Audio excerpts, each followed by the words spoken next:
Welcome to our lesson where we're going to be setting up our structure for the tooltips. I've got some generic HTML here where I've got a paragraph, a div, some content in it, and I'm going to be using the spans within these elements in order to add the tooltip. So first of all, we need a way to select it from the rest of the content. So we can add in a class of tooltip, and then we also need to add in a data object where we've got some content that we want to pop up for the tooltip. So tooltip content. So this is actually what's going to be displayed to the user as they hover over the tooltip.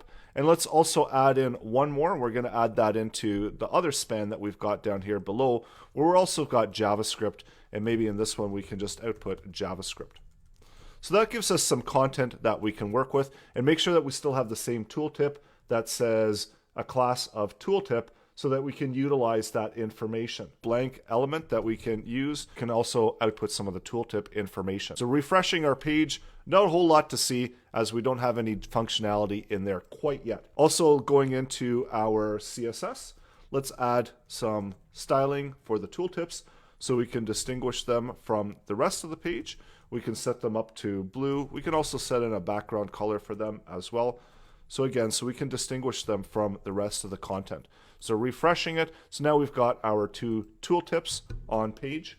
And we're going to use the output element as the one that's going to contain the tooltip information. So this is the one that's going to move around on the page. So adding in the appropriate styling, so display none.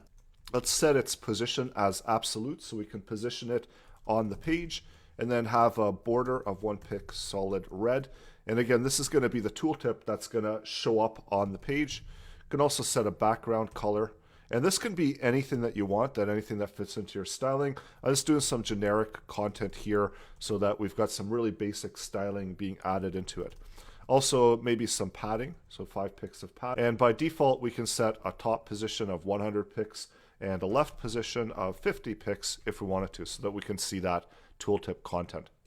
So that's all we need for styling, and we've got all of the HTML elements in place as well. So coming up next is where we're going to make use of JavaScript. So selecting the elements whenever we're hovering over the element with the class of tooltip, and then showing the tooltip just above it. So go ahead and open up your editor, create some basic HTML content, give the elements that you want to apply the tooltip a class of tooltip, as well as tool content in order to get information that you want to display within the tooltip. And coming up next, we're going to bring the JavaScript in.